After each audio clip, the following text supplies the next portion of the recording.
Saya Melanie Regita Putri. Di sini saya akan menyampaikan berita yang berkaitan dengan dampak penyebaran COVID-19 dan upaya penanganannya. Saat ini, dunia dikejutkan dengan mewabahnya suatu penyakit yang disebabkan oleh virus yang bernama corona atau lebih dikenal dengan istilah COVID-19. Virus yang disinyalir mulai mewabah pada tanggal 31 Desember 2019 di kota Wuhan, Provinsi Hubei, Tiongkok, saat ini menyebar hampir ke seluruh dunia dengan sangat cepat. Sehingga WHO tanggal 11 Maret 2020 menetapkan wabah ini sebagai pandemi global. Ratusan ribu manusia menjadi korban COVID-19 di seluruh dunia. Bahkan puluhan ribu menjadi korban meninggal.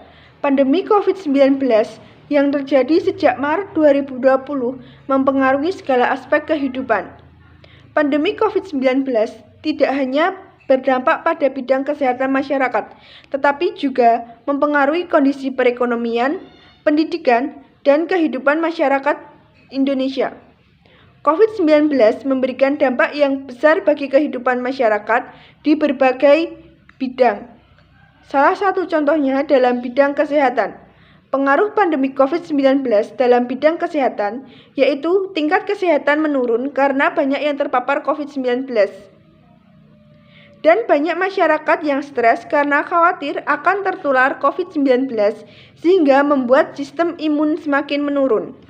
Rumitnya penanganan wabah ini membuat para pemimpin dunia menerapkan kebijakan yang super ketat untuk memutus rantai penularan COVID-19. Social distancing menjadi pilihan berat bagi setiap negara dalam menerapkan kebijakan untuk pencegahan COVID-19. Karena kebijakan ini berdampak negatif terhadap segala aspek kehidupan. Pembatasan interaksi sosial masyarakat dapat menghambat laju pertumbuhan dan kemajuan dalam berbagai bidang kehidupan. Namun tidak ada pilihan lain, karena cara ini adalah cara yang paling efektif. Kebijakan social distancing berakibat fatal bagi roda kehidupan manusia. Masalah ekonomi yang paling terasa dampaknya, karena hal ini menyentuh berbagai lapisan masyarakat. Tersendatnya laju ekonomi mengakibatkan tutupnya kebutuhan primer manusia untuk memenuhinya. Karena negara akan sangat terbebani kalau harus menanggung segala kebutuhan pokok setiap penduduknya. Kondisi perekonomian masyarakat Indonesia pada saat ini sedang tidak stabil. Dikala pemerintah sedang mengoptimalkan kondisi perekonomian Indonesia, pandemi datang dengan segala dampak negatifnya. Seperti yang kita ketahui sekarang, bahwa dampak dari pandemi ini sangat berpengaruh terhadap segala aspek, terutama pada kesehatan dan perekonomian masyarakat.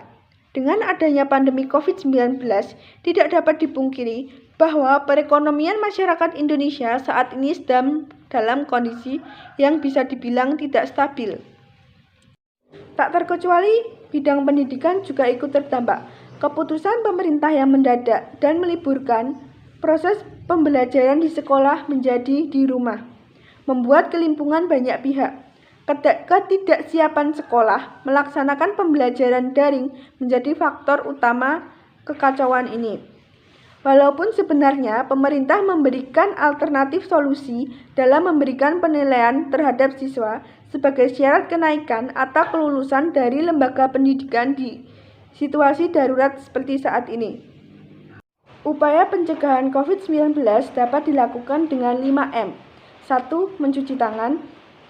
Mencuci tangan secara rutin menjadi protokol kesehatan 5M yang pertama yang dirasa efektif untuk mencegah penularan COVID-19. Yang kedua, memakai masker. Saat pandemi melanda dunia, Organisasi Kesehatan Dunia (WHO) menyebut bahwa penggunaan masker hanya dilakukan oleh orang-orang yang terserang penyakit, bukan orang yang sehat. Akan tetapi, pada kenyataannya, pandemi yang masih belum usai dan terus memakan korban, membuat penggunaan masker pun diwajibkan untuk seluruh lapisan masyarakat. Yang ketiga, menjaga jarak.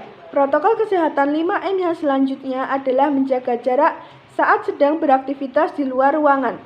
Adanya aturan ini juga berdasarkan pada keputusan Menteri Kesehatan Republik Indonesia dalam protokol kesehatan bagi masyarakat di tempat dan fasilitas umum dalam rangka pencegahan dan pengendalian COVID-19. Yang keempat adalah menjauhi kerumunan. Menjauhi kerumunan juga merupakan protokol kesehatan yang harus dilakukan. Menurut Kementerian Kesehatan Republik Indonesia, masyarakat diminta untuk menjauhi kerumunan saat berada di luar rumah.